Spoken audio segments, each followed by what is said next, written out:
বিশাল মরুপথ, পাহাড়ি পথ পাড়ি দিয়ে তায়েফের মরুজমিনে গেলেন কোরআনের দাওয়াত নিয়ে, ইমানের দাওয়াত নিয়ে।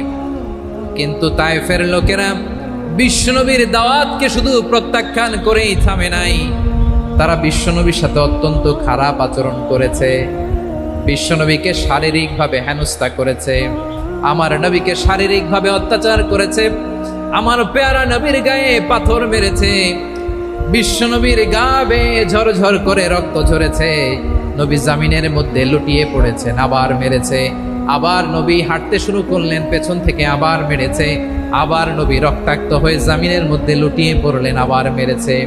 বিশ্বনবীর মতো এত সুশ্রী মানব, বিশ্বনবীর মতো এত শুভ্র মানব, বিশ্বনবীর মতো এমন চমৎকার দেহাবয়ব দিয়ে রব্বুল আলামিন কাউকে বানান নাই। এরকম চমৎকার মানুষটাকে তারা তায়েফের ওই জমিনে রক্তাক্ত করেছে। বিশ্বনবী দুনিয়ার কোনো স্বার্থের জন্য সেখানে যান নাই, নিজের কোনো লাভের জন্য, প্রাপ্তির জন্য যান নাই, তায়েফবাসীদের জাহান্নামের আগুন থেকে বাঁচাতে গিয়েছেন। ঠিক কিনা বলেন? খেয়ে না খেয়ে দিন প্রচারের কাজে নিজেকে দিয়েছ বিলিয়ে, তায়েফের কাফিরেরা চিনল না সে আলো, দুষ্ট ছেলেদের পিছু দিল লেলিয়ে, পাথরের আঘাতে ক্ষত বিক্ষত হয়ে সারা শরীর থেকে রক্ত ঝরে। হে রাসূল তোমাকে ভুলি আমি কেমন করে, হে রাসূল তোমাকে ভুলি আমি কেমন করে। পারেন না আপনারা?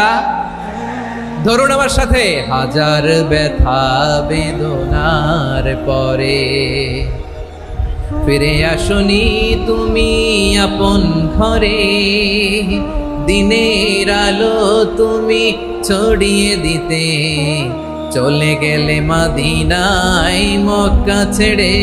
হে রাসূল তোমাকে ভুলি আমি কেমন করে, হে রাসূল তোমাকে ভুলি আমি কেমন করে। ঠিক কিনা বলেন? প্রিয় ভাইরা, তায়েফের ছেলেরা নবীকে রক্তাক্ত করলো। আমার নবী কই যাবে? কই যাবে? মক্কায় জায়গা নাই, তায়েফে জায়গা নাই। তায়েফ থেকে ভারাক্রান্ত মন নিয়ে আমার নবী মক্কায় ফিরে আসলেন। বিশ্ব নবী মক্কায় ঢুকতে পারেন না। মক্কার মরুভূমির দিকে তাকিয়ে, উপত্যকার দিকে তাকিয়ে বিশ্বনবী ধা ধা করে কাঁদেন, ঝরঝর করে। নবীর চেহারা মোবারক থেকে চোখের পানিগুলো বেয়ে বেয়ে পড়ে। আমার জন্মস্থান, আমার শৈশব, কৈশোর, যৌবন কেটেছে এই মক্কায়, আমার এলাকায় আমি ঢুকতে পারি না। বিশ্বনবী মক্কার অনতি দূরে দাঁড়িয়ে জায়েদকে পাঠালেন, জায়েদ যাও দেখো কেউ আমাকে সাপোর্ট করার মতো আছে কিনা, যাও অমুকের কাছে যাও। জায়েদ গেলেন, তারাও প্রত্যাখ্যান করে ফিরিয়ে দেয়। বিশ্বনবী বললেন যাও অমুক লোকের কাছে যাও, তিনিও প্রত্যাখ্যান করে ফিরিয়ে দিলেন। কেউ বিশ্বনবীকে আশ্রয় দিতে রাজি হয় না। নিজ জন্মভূমিতে বিতাড়িত বিশ্বনবী, সর্বশেষ বিশ্বনবী বললেন যাও মুতঈম ইবনে আদির ঘরে যাও।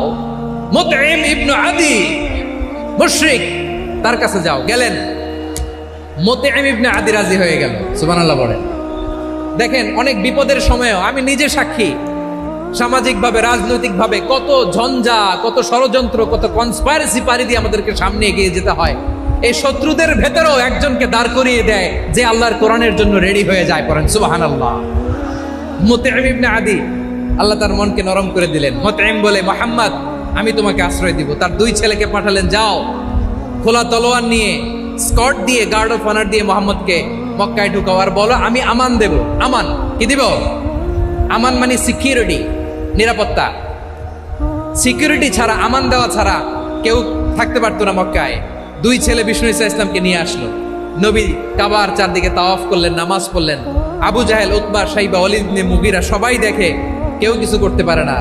কারণ মুতঈম ইবনে আদি ঘোষণা দিয়েছেন আমি মুহাম্মদকে আমান দিয়েছি, মুহাম্মদের গায়ে যেন কেউ স্পর্শ না করে। আওয়াজ করে পড়েন সুবহানাল্লাহ। নবীর এই বিপদকালে মুহূর্তে মুতঈমের হৃদয়টারে নরম করে দিল কে? আচ্ছা লালমনিরহাটের ভাইয়েরা বলেন, এই মুতঈম কি মুসলিম ছিল না মুশরিক? সবাই বলতে হবে মুসলিম না মুশরিক। তাহলে মুশরিকের কাছ থেকে নবী পলিটিক্যাল অ্যাসাইলাম, আধুনিক রাষ্ট্রবিজ্ঞানের ভাষায় পলিটিক্যাল অ্যাসাইলাম, যেটাকে বলে রাজনৈতিক আশ্রয়, ওনার আমান বা নিরাপত্তার এই ঘোষণায় তিনি মক্কায় ঢুকলেন। যতদিন নিরাপত্তা ছিলেন। মোতিম যখন মারা গেল, বিষ্ণু ইসলাম হিজরত করে মদিনায় চলে গেলেন। সুবহানাল্লাহ। কিন্তু মোতিম যে বিশ্বনবীর উপকার করছে এটা বিশ্বনবী ভুলে নাই। আমাদের অনেকে আছে উপকার করার পরে আর খেয়াল থাকে না, খাওয়ার পরে গলা দিয়ে নামলে আর খেয়াল থাকে না। এরকম আছে না নাই? আমার নবী ভুলে নাই। বদরের প্রান্তরে 70 জন কাফেরকে যখন বন্দী করে বিশ্বনবীর সামনে হাঁটু গেড়ে দাঁড় করানো হলো, বসানো হলো, 70 জন কাফের। কয়জন?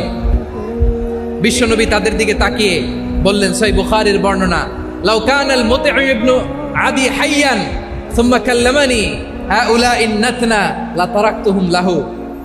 বদরের প্রান্তরে 70 জন বন্দী কাফিরের দিকে তাকিয়ে আমার নবী বললেন, আজকে মুতঈম ইবনে আদি যদি বেঁচে থাকতো আর তোমাদের 70 জনের ব্যাপারে যদি মুতঈম এক বাক্যে একটা সুপারিশ করত, তার সম্মানে আজকে তোদের সবাইকে আমি মাফ করে দিতাম। সুবহানাল্লাহ। নাই ওই যে চিল্লাচিল্লি যে কথা বোঝে নাই, কোন জিনিস মিস করছে ওরা নিজেরাও বোঝে নাই। বিশ্বনবী মুতঈমের এই সাহায্যের কথা বলে নাই। 70 জন মুশরিক হাঁটু গেড়ে বসা, নবী চাইলে এখনই এক্সিকিউশন অর্ডার দিতে পারে। তিনি বললেন, আজকে যদি মুতঈম বেঁচে থাকতো আর মুতঈম যদি তোদের জন্য সুপারিশ করতে, এই আবর্জনাগুলোর ব্যাপারে সুপারিশ করতে, আমি মুহূর্তেই তোদেরকে এমনি মাফ করে দিতাম। ইসলাম আমাদেরকে শিখায়, সূরাতুল আনআমের 108 নম্বর আয়াত থেকে আমরা বুঝলাম, কোন ধর্মকে ছোট করা যাবে না। অন্য ধর্মকে ছোট করা মানে ইসলামকে ছোট করা।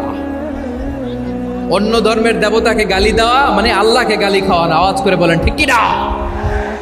খবরদার, এটা করা যাবে না। আর অন্য ধর্মের দেবতাকে যদি আপনি গালি দেন, ওরা ইসলাম থেকে দূরে সরে যাবে।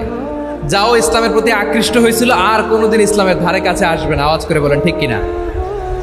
এজন্য কখনো কোনোদিন অন্য ধর্মের দেবতাদেরকে গালি দেয়া যাবে না। অন্য ধর্মের কোনো দেবতাদেরকে আমরা গালি দিব না, গালি দিব না, বরং ইসলামের beauty, the beauty of Islam, ইসলামের সৌন্দর্যকে আমরা তুলে ধরব। আমরা যদি বিশ্বনবী সাল্লাল্লাহু আলাইহি ওয়াসাল্লামের জীবনের দিকে তাকাই, তাহলে আমি দেখব বিষ্ণু ইসলাম মক্কাতে কিংবা মদিনাতে অন্য ধর্মের লোকদের সাথে খুব পিসফুলি লাইফ লিড করেছেন। হোক মুশরিক, হোক খ্রিস্টান, হোক ইহুদি, বিশ্বনবী সবার সাথে মিলেমিশে ছিলেন। আলহামদুলিল্লাহ বলেন। ইসলাম হচ্ছে পিসফুল রিলিজিয়ান। অন্য ধর্মের প্রতি সহনশীলতার সবক ইসলাম আমাদেরকে দেয়। কিন্তু প্রতিটি মুসলিমের এটা মনে রাখতে হবে, আল্লাহর কাছে পছন্দনীয় গ্রহণযোগ্য ধর্ম, জীবনাদর্শ একটি, সেটা হচ্ছে ইসলাম। আওয়াজ করে বলেন সেটা কি? লালমনিরহাটের ভাইয়েরা আওয়াজ করে বলুন, আল্লাহর কাছে মনোনীত ধর্ম একটি, সেটা কি? এজন্য রব্বুল আলামিন বলেন, ইন্নাদ-দীনা ইনদাল্লাহিল ইসলাম। আল্লাহর কাছে মনোনীত গ্রহণযোগ্য অ্যাকসেপ্টেড ধর্ম মতাদর্শ একটা, সেটা হলো ইসলাম। ইসলাম ছাড়া অন্য কোনো ধর্ম যদি কেউ তালাশ করে, তার ওই ধর্ম আল্লাহ গ্রহণ করবে না। ওয়ামাই ইয়াবতাগি গায়রাল ইসলামি দীনান ফালাই ইউকবালা মিন ওয়া হুয়া ফিল আখিরাতি মিনাল খাসিরিন।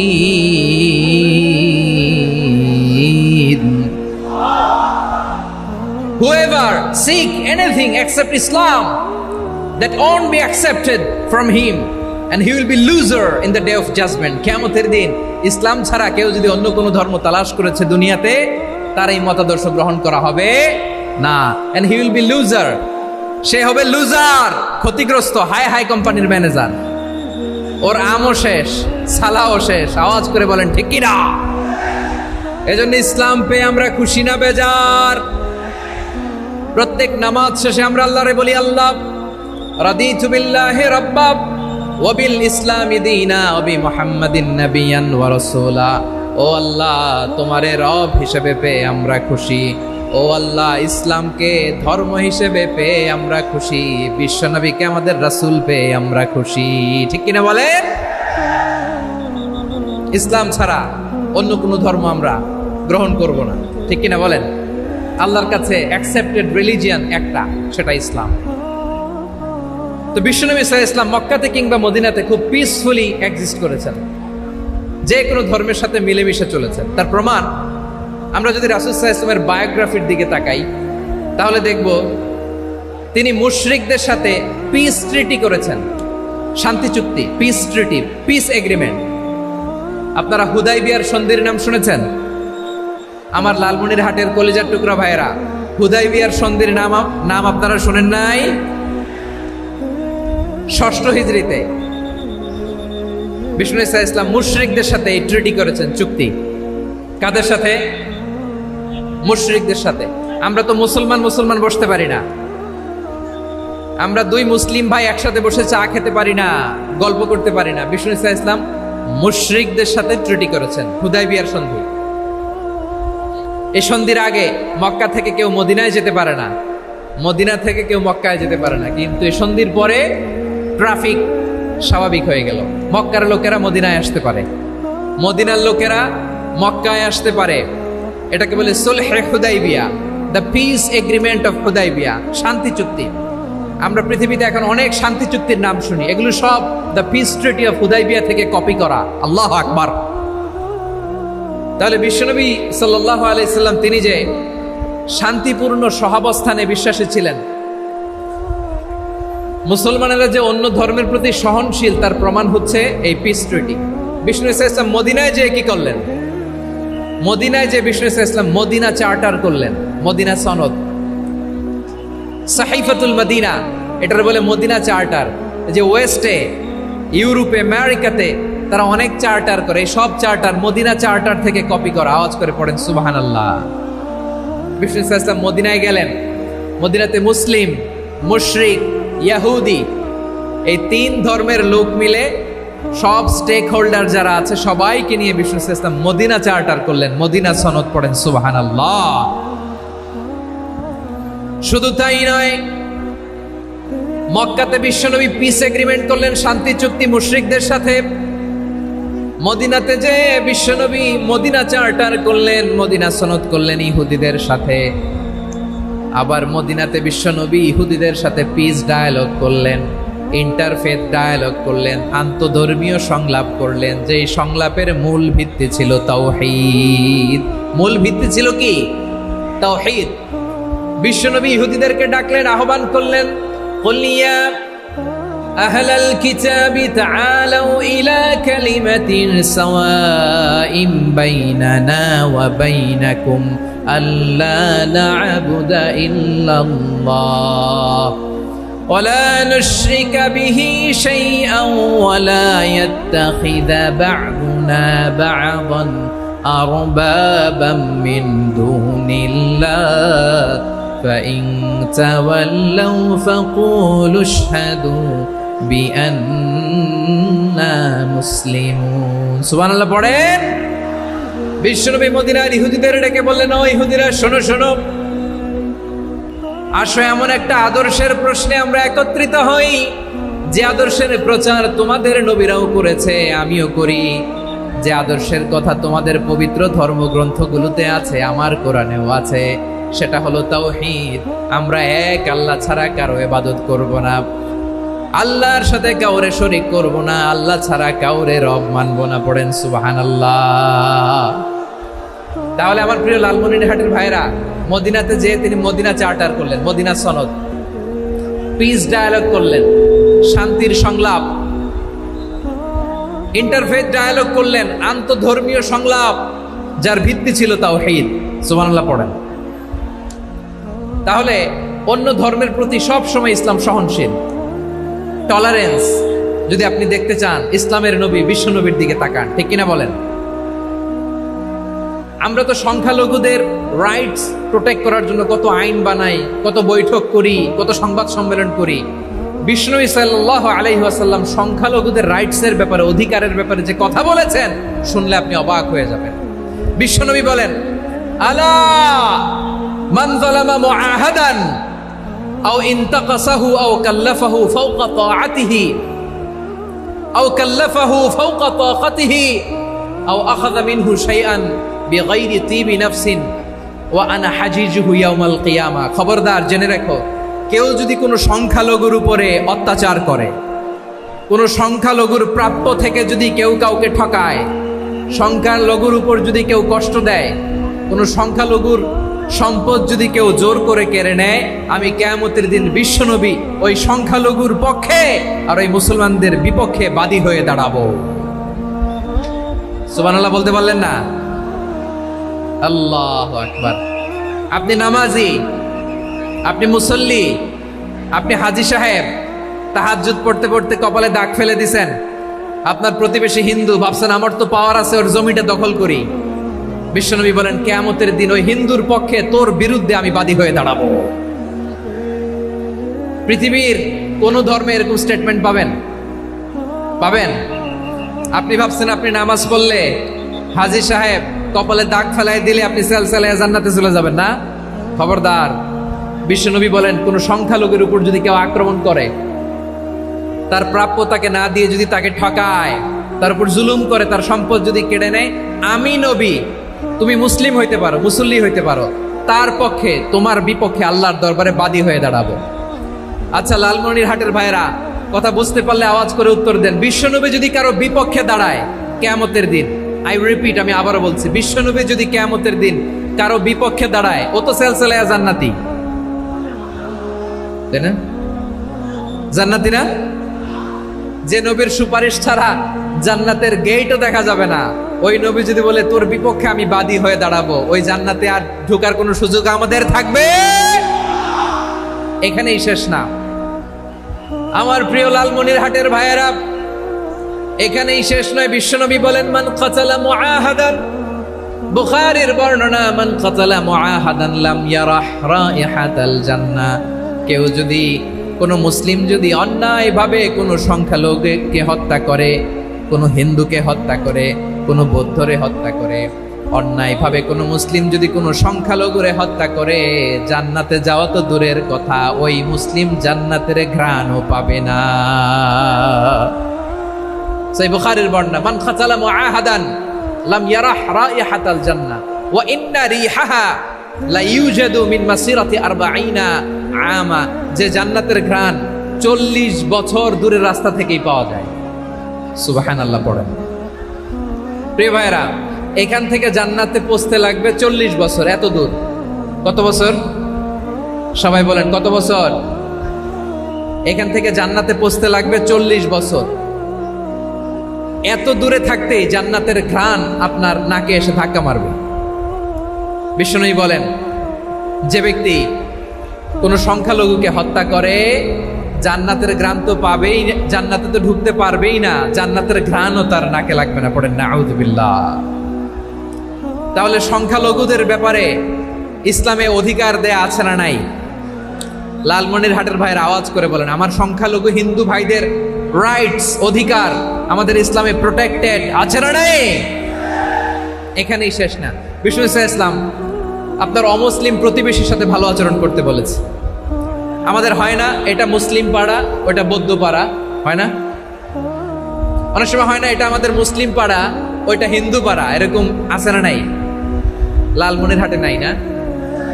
আছে? হিন্দু যদি আপনার প্রতিবেশী হয় কি করবেন? ওরা কষ্ট দিবেন নাকি? কেন? ও তো হিন্দু, ও তো আমার আল্লাহরে ডাকে না, ওরা কষ্ট দিলে জায়েজ হবে না? খবরদার। বিষ্ণু ইসলাম বলেন মান কানা ইউমিনু বিল্লাহ ওয়াল ইয়াউমিল আখির ফালিউকরিম জারাহ। যে আল্লাহ বিশ্বাস করে আর আখিরাতে বিশ্বাস করে, সেজন্য প্রতিবেশীর সাথে ভালো আচরণ করে। সুবহানাল্লাহ। কলিজা জুড়ায় যায় না আমার নবীর কথাগুলো শুনলে? যে আল্লাহ বিশ্বাস করে, যে আখিরাতে বিশ্বাস করে, সেজন্য প্রতিবেশীর সাথে ভালো আচরণ করে। এখানে বলছে মুসলিম প্রতিবেশী বলছে, নামাজি প্রতিবেশী বলছে, আল্লাহওয়ালা প্রতিবেশী বলছে না। প্রতিবেশী আস্তিক হোক নাস্তিক হোক, প্রতিবেশী মুমিন হোক মুশরিক হোক, প্রতিবেশী হইলেই তার সাথে ভালো আচরণের দরকার আছে না নাই? আমার প্রিয় লালমনিরহাটের ভাইয়েরা, বিষ্ণু ইসলাম ওনার ইহুদি প্রতিবেশীদের দেখাশোনা করতেন। আওয়াজ না শোনা যাক, আমারও তো দেখা যায়, আমারও তো দেখা যায়। তাকায় থাকেন, তাকায় থাকলে সওয়াব হবে। কোরআনের কথা যেখান থেকে হয় এদিকে তাকায় থাকলেই বরকত। তাকায় থাকেন। জি জি, মাইক, আমি তো আর মাইক ঠিক করতে আসি না এদিকে, এই মাইক ঠিক করব, ওই মাইক ঠিক করব, ওদিকে পাইলট বলবে হুজুর চলে আসেন। জি বসুন বসুন, মাশাআল্লাহ, হ্যাঁ খুব শান্ত, ঠিক আছে। পুলিশ ভাইরা না খেয়ে দিনরাত আপনারা যাতে সুশৃঙ্খল একটা প্রোগ্রাম উপহার পান এটাই চেষ্টা করতেছে, আপনাদেরকে কষ্ট দিতে আসে নাই, একটু একটু সহযোগিতা করেন। জি মাশাআল্লাহ, হ্যাঁ ঠিক আছে। আমার প্রিয় ভাইরা, প্রতিবেশী আস্তিক হোক নাস্তিক হোক, মুসলিম হোক হিন্দু হোক, তার সাথে ভালো আচরণ করতে হবে। বিষ্ণু ইসা ইসলাম ওনার ইহুদি প্রতিবেশীর বাসায় যেতেন। কোন প্রতিবেশী? ইহুদি। আওয়াজ করে বলেন, কোন প্রতিবেশী? ইহুদি। এক ইহুদি কিশোর বিষ্ণু ইসা ইসলামের খেদমত করতে, ইহুদি ছেলে আমার নবীর খেদমত করতো, তারা ছিল নবীর প্রতিবেশী। তো অনেক দিন হয় ইহুদি ছেলেটা আসে না। বিষ্ণুনবী খোঁজ দিলেন, ঘটনা কি? একটা ইহুদি ছেলে না আমার খেদমতে আসতো, ছেলেটা কই? খোঁজ নিয়ে জানলেন ছেলেটা অসুস্থ। বিষ্ণু ইসা ইসলাম ওই ইহুদির বাড়িতে চলে গেলেন ওই ছেলেটাকে দেখা করার জন্য, ভিজিট করার জন্য। সুবহানাল্লাহ পড়বেন না? গেলেন, যে দেখে ইহুদি ছেলেটা মুমূর্ষ, জান জান যায় যায় ভাব, বিছানায় পড়ে আছে, তার বাবা দাঁড়ানো। বিশ্বনবী তার মাথার পাশে বসলেন, মাথায় হাত বুলিয়ে দিলেন, আর ছেলেটাকে বললেন আসলিম, হে ইহুদি ছেলে আসলিম, ইসলাম ধর্ম গ্রহণ করো।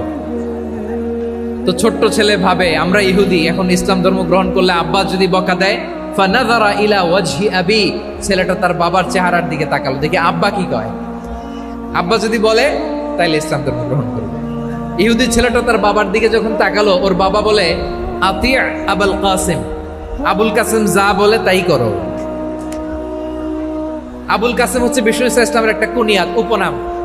আমার রাসূলের বড় ছেলের নাম ছিল কাসেম। যেমন দেখবেন আমাদের এলাকায় কারো ছেলের বড় ছেলের নাম যদি হয় আব্দুল্লাহ, এরা আব্দুল্লাহর বাপ বলে ডাকে। কারো বড় মেয়ের নাম যদি হয় ফাতেমা, এরা কি ডাকে? ফাতেমার বাপ বলে না? তো বিষ্ণু ইসা ইসলামের বড় ছেলের নাম ছিল কাসেম। ইহুদি বাবা বলল আতিয়া আবুল কাসেম, আবুল কাসেম যা বলে তাই শোনো, মানে মোহাম্মদ যা বলে তাই শোনো। এই কথা শুনে ছেলে সাহস পাইছে, ছেলে আবার পড়তে আরম্ভ করলো আশহাদু আল্লাহ ইলাহা ইল্লাল্লাহ ওয়া আশহাদু আন্না মুহাম্মাদার রাসূলুল্লাহ, পড়েন আল্লাহু আকবার। বিশ্বনবীর আহ্বান শুনে ওই আহ্বানে সাড়া দিয়ে ইহুদি ছেলে শাহাদা পড়ে মুসলমান হয়ে গেল। তার হৃদয়টারে ঈমানের নূর দিয়ে আলোকিত করে দিল কে? প্রিয় ভাইরা, এবার রাসূল সাল্লাল্লাহু আলাইহি ওয়াসাল্লাম বের হয়ে আসলেন ঘর থেকে, আর বললেন আলহামদুলিল্লাহিল্লাযী আনকাযাহু মিনান নার, প্রশংসা সে আল্লাহর যে আল্লাহ জাহান্নামে চলে যাচ্ছিল প্রায় এমন একটা লোককে মুহূর্তের মধ্যে কালেমায়ে শাহাদাতের বদৌলতে জান্নাতি বানায় দিলেন। আওয়াজ করে পড়েন সুবহানাল্লাহ। এই হাদিস থেকে আমরা কি শিখলাম? What is the moral of the story? এক নম্বর স্টোরি হলো, প্রতিবেশী ইহুদি হোক হিন্দু হোক, যাবেন, সুসম্পর্ক রাখবেন, উপহার দিবেন, বিপদে পাশে দাঁড়াবেন, তাইলেই তো আপনাদের প্রতি, মুসলমানদের প্রতি তারা আকৃষ্ট হবে, ঠিক কিনা বলেন? আপনি যদি হিন্দুদের সাথে বৌদ্ধদের সাথে নাই মিশেন, নাস্তিকের কাছে নাই যান, তো ইসলামের সৌন্দর্যটা ওরা বুঝবে কেমনে? আমার অনেক হিন্দু পরিচিত ভাই আছে, ওরা আমাদের ইফতারির প্রোগ্রামে এসে একসাথে ইফতারি করে। অনেক মদখোর আমার সাথে বসে একসাথে ডিনার করে, হাফ প্যান্ট পরা, গলায় স্বর্ণের চেইন, হাতে স্বর্ণের ব্রেসলেট, আইসা আমার সাথে ডিনার করছে, আছে এরকম। গাঁজাখোর, আমি বলি আসো, welcome welcome to my dinner, আসো বসো। বসলেই তো আমি ওর ডিএনএ, চিন্তার ডিএনএ চেঞ্জ করে দেওয়ার সুযোগ পাবো, চিল্লায় বলো ঠিক কি না? আসতে হবে আমার কাছে। Our door is open, the door of Islam is open 24/7. সব সময় আমাদের ইসলামের দরজা আমার অমুসলিম ভাইদের জন্য খোলা আছে না নাই?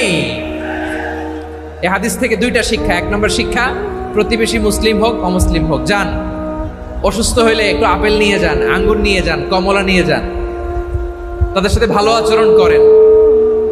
ইসলামের বিউটি দেখে, সৌন্দর্য দেখে অবাক হবে, নসিব ভালো হলে কোনোদিন কালিমা পড়ে মুসলমান হয়ে যাবে, ঠিক কিনা বলেন? তাহলে অমুসলিমের সাথে ভালো সম্পর্ক। বিশ্বনবী ইহুদির বাড়িতে গেলেন, ইহুদির বাড়ি, আর আমার মুসলমান ভাই আমার কাফের বলে, এরকম আছে না নাই? মুসলিম মুসলিমরা দেখতে পারে না, সহ্য করতে পারে। বিশ্বনবী সাল্লাল্লাহু আলাইহি ওয়াসাল্লাম ইহুদির বাড়িতে গেলেন, এটা একটা শিক্ষা। আরেকটা শিক্ষা হলো, ভাইয়েরা ধাক্কা মারে এসে সামনে এসে কি লাভ? প্রোগ্রাম তো শেষ হচ্ছে, এখনই শেষ হচ্ছে, তো এই যে আমাদের বকশি ভাই ওয়াদা নিল, হাত তোলালো, মিম বলে এত কথা বললো, তো আমি জেলায় জেলায় যে খালি হাত নাড়াই তোমাদের জন্য নাকি? হ্যাঁ, হাত নাড়াই শুধু, এই ধাক্কাইতে ধাক্কাইতে এদিকে এসে হাত নাড়াইতেছে। হয়েছে তো, দেখলাম তো, ঠিক আছে, মাশাআল্লাহ, অনেক সুশৃঙ্খল, অন্যান্য যে কোনো জেলার জন্য সুশৃঙ্খল। আমার দিকে তাকাও, আমার দিকে তাকাও। ঠিক আছে, এই যে দাঁড়িয়ে আছে, একটা ছেলে নড়ে না, দেখছেন? মাশাআল্লাহ, মাশাআল্লাহ, মাশাআল্লাহ। হ্যাঁ, এইভাবেই। আর কয়েকটা মজাদার কথা আছে, শোনো। এই হাদিস থেকে আমাদের শিক্ষা হলো, আমার প্রতিবেশী যেই ধর্মের হোক আমি সম্পর্ক রাখবো। অসুস্থ হলে যাব, কি বলেন ভাইরা? যাবেন না? যাবেন না আপনারা? আচ্ছা, 2 নম্বর শিক্ষা হলো, বিষ্ণু ঈসা ইসলামের খাদেম ছিল ইহুদি। এতদিন খেদমত করলো, একদিনও বিশ্বনবী ওরে কালিমার দাওয়াত দেয় নাই। কারণ কি? বিশ্বনবী একটা ভালো সময়ের অপেক্ষা করতেছিলেন, প্রপার টাইমিং। দাঈর কাজ হচ্ছে দাঈ ইলাল্লাহ, সে হচ্ছে সুযোগ সন্ধানী। দাঈ সুযোগ খোঁজে, কখন দাওয়া দিলে ব্যাটে বলে হবে, ঝোপ বুঝে কোপ মারে, ঠিক কিনা বলেন? বিষ্ণু ইসলাম ভালো সময়ের অপেক্ষা করতেছিলেন, দেখি ভালো সময় আসুক আসুক আসুক আসুক। আস্তে আস্তে এমন সময় আসছে, ছেলে এবার মুমূর্ষ। অসুস্থ ব্যক্তির হৃদয় অত্যন্ত নরম থাকে। হসপিটালে যখন কেউ যায় তার হৃদয়টা বড্ড নরম থাকে, মৃত্যুর ভয়ে তার অন্তরটা নরম থাকে, ঠিক কিনা বলেন? এই প্রপার টাইমিং এর অপেক্ষা করতেছিলেন। যখনই টাইমিং পেয়েছেন, দাওয়াত দিলেন, পড়ো লা ইলাহা ইল্লাল্লাহ, সুবহানাল্লাহ পড়েন সবাই। তাহলে ইসলাম অমুসলিম প্রতিবেশীর সাথে ভালো আচরণ করতে বলে। ইসলাম অমুসলিম মাতা পিতার সাথেও ভালো আচরণ করতে বলে। মাতা পিতা যদি অমুসলিম হয়, তারা ফেলে দিতে পারবেন? পারবেন? পারবেন? আমার লালমনিরহাটের ভাইয়েরা, অনেক হিন্দু ছেলে আমাদের হাতে শাহাদা পড়ে মুসলিম হয়, কিন্তু ওর মা মুসলমান হয় নাই, বাবাও হয় নাই। এরকম আছে না নাই? তো ও হয়েছে মুসলিম, মা বাপ হিন্দু, এখন মা বাপ কি বাদ? হ্যাঁ, মা বাপ বাদ দেয়া যাবে? যেই মা আপনারে 9 মাস 8 মাস পেটে ধারণ করলো, আপনার মায়ের নার ছেঁড়া ধন, আপনি ওই মারে বাদ দিতে পারবেন? যে মায়ের বুকের তাজা দুধ খেয়ে আপনি আজকে বাড়ন্ত তাজা তরতাজা, ওই মারে বাদ দেয়া যাবে? মায়ের এক ধারে দুধের দাম, কাটিয়া গায়ের চাম, পাপুষ বানাইলে ঋণের শোধ হবে না। এমন দরদি ভাবে কেউ হবে না আমার মাহা গো। মায়ের এক ধারে দুধের দাম, কাটিয়া গায়ের চাম, পাপুষ বানাইলে ঋণের শোধ হবে না। এমন দরদি ভাবে কেউ হবে না আমার মাহা গো, ঠিক কিনা? মাকে তো বাদ দেয়া যায় না। وَقَضَى رَبُّكَ أَلَّا تَعْبُدُوا إِلَّا إِيَّاهُ وَبِالْوَالِدَيْنِ إِحْسَانًا। আল্লাহ বলে, অবধারিত 2টা ভার্ডিক্ট তোমাদের জন্য, এক আল্লাহর ইবাদত করবা আর মা বাবার প্রতি ইহসান করবা। আদেশটা কার? মা বাবার প্রতি ইহসান করতে হবে। আমার মা হিন্দু হোক, ভালো আচরণ করতে হবে, বৌদ্ধ হোক, ভালো আচরণ করতে হবে।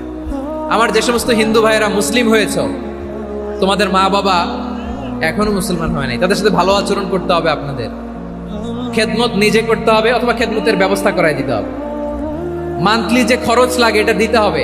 আরে তুমি এখন মুসলিম, তোমার মা বাবা হিন্দু, এখনই তো সুযোগ ইসলামের সৌন্দর্য দেখানো। এখন মা বাবা যদি দেখে, আরে এটা হিন্দু থাকতে তো বদমাইশ ছিল, বেয়াদব ছিল, কি এমন ধর্ম সে গ্রহণ করলো যেটা গ্রহণের সাথে সাথে সে পাল্টে গেল? কি এমন ধর্ম সে গ্রহণ করেছে যেটা তার জীবনকে আলোকিত করে দিয়েছে? নসিব ভালো হইলে তারাও কালিমা পড়ে মুসলমান হয়ে যাবে। বিষ্ণু ঈসা ইসলামের স্ত্রীর নাম ছিল আয়েশা রাদিয়াল্লাহু তাআলা আনহা, আবু বকর রাদিয়াল্লাহু তাআলা আনহুর মেয়ে। আবু বকর রাদিয়াল্লাহু তাআলা আনহুর আরেক মেয়ের নাম হচ্ছে আসমা। কি নাম? দুজনই আবু বকর রাদিয়াল্লাহু তাআলা আনহুর মেয়ে, আসমা আর আয়েশা। নাম দুইটা কেমন লাগে? আসমা নামটা কেমন লাগে? আয়েশা নামটা কেমন লাগে? সবার ভালো লাগে নাই? নাম দুটো আপনাদের ভালো লাগে? লালমনিরহাটে অনাগত যদি কন্যা সন্তান হয়, যদি মনে চায় আসমা রেখে দিতে পারবেন। যদি মনে চায় আয়েশা রেখে দিয়েন। দেশে বিদেশে এয়ারপোর্টে রাস্তাঘাটে